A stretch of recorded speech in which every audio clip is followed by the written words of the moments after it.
Moi c'est Guillaume, je suis gay et j'ai été très longtemps sexuellement bloqué. Ce podcast c'est comme un guide, chaque épisode t'aide à sortir du non-dit, entendre tes désirs et donne des conseils pratiques pour ta vie sexuelle ou amoureuse. J'autoproduis ce podcast, c'est mon métier et je dépends des contributions des auditeurs comme toi. Alors va faire un don sur le site du podcast ou regarde ma petite tête sur mon Instagram ou les infos pour rejoindre une rencontre entre auditeurs près de chez toi, va sur actifoupacif.com. À la toute fin de cet épisode, je t'en dis plus sur les coulisses du podcast et comment la communauté des auditeurs peut t'aider.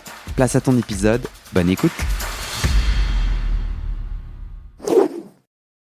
Coucou Thomas, nouvelle question sur notre hotline. Un auditeur demande « Qu'est-ce que je risque à avaler du sperme et faut-il faire systématiquement un bain de bouche après ?»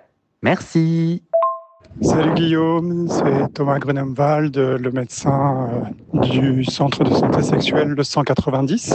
Un de tes auditeurs demandait qu'est-ce qu'il risque en avalant du sperme.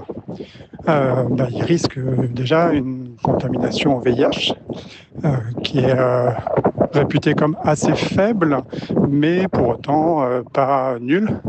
Donc s'il décide d'avaler du sperme, ce serait bien qu'il soit sous PrEP ou TASP. Les autres IST se transmettent aussi par fellation, donc chlamydia, gonocoque ou syphilis, hépatite B. Contre l'hépatite B, il y a un vaccin et j'invite vivement tout le monde à se vacciner contre l'hépatite B. Contre les autres, il y a des traitements très simples d'antibiotiques qui se guérissent systématiquement. Voilà, le bain de bouche n'a aucun effet sur la diminution d'une éventuelle contamination. Donc, se faire un bain de bouche après avoir avalé du sperme n'a aucun intérêt, voire même fragilisera la muqueuse buccale qui est une barrière naturelle de défense. Le bain de bouche va détruire les bonnes bactéries qui sont dans la bouche et donc diminuer les défenses naturelles. Donc, je déconseille le bain de bouche. Bonne journée. Merci Thomas, et pas merci le vent. Bon, on retient bien le bain de bouche, mais c'est pareil avec le brossage de dents ou le fil dentaire. C'est bien 1 heure avant ou 1 heure après le sexe. Tout ça pour éviter d'altérer les barrières naturelles de notre petite bouche. Bon, moi j'avoue, ça peut m'arriver d'oublier et de me brosser les dents juste avant de voir un amant, par automatisme. Et c'est pour ça que le choix de ma stratégie de santé sexuelle est super importante. Donc j'en ai déjà parlé sur ce podcast. Moi j'ai choisi d'être sous PrEP. Donc je sais que quoi qu'il arrive, je suis protégé du VIH si je prends bien ma PrEP. Et pour les autres IST, j'ai mon contact avec ma médecin que je vois tous les 3 mois. On va pouvoir diagnostiquer et s'il y en a une, soigner.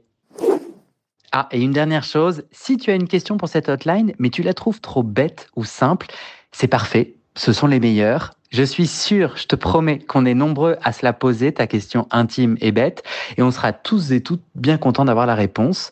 Alors va tout de suite sur le site actifoupacif.com/hotline pour soumettre ta question à la hotline. Et enfin, si toi tu es médecin ou psy et que tu peux répondre à une question sur la hotline, fais-moi aussi signe. Aussi signe. Fais-moi aussi signe. Enfin, fais-moi signe. Allez, bisous les petits choux. Prenons soin de nous.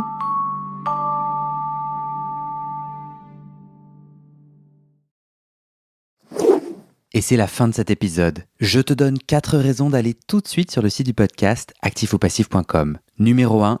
Viens à une rencontre entre auditeurs près de chez toi ou un enregistrement en public. Raison numéro 2, va voir notre annuaire collaboratif entre auditeuristes, des soignants gays ou queer-friendly, déjà 230 contacts partout dans le monde. Raison 3, viens suivre les coulisses du podcast et mes pérégrinations sur mon Insta ou le groupe WhatsApp privé. Raison numéro 4, viens discuter entre auditeurs sur le Discord, on est déjà plus de 1000 membres. Et enfin, tu le sais peut-être, ce podcast c'est mon boulot à temps plus que plein et j'ai décidé de le garder gratuit et de refuser les sponsors commerciaux. Ça veut dire que je dépends de vous, mes petits auditeuristes. J'ai besoin qu'on soit 400 à donner 60 € par an, c'est le prix d'une seule séance de psy, pour avoir une première sécurité financière. Aujourd'hui, en mai 2025, on est 237 sur les 400. Alors si ce podcast t'aide ou t'inspire, rejoins les 400 maintenant, actifoupacif.com/don.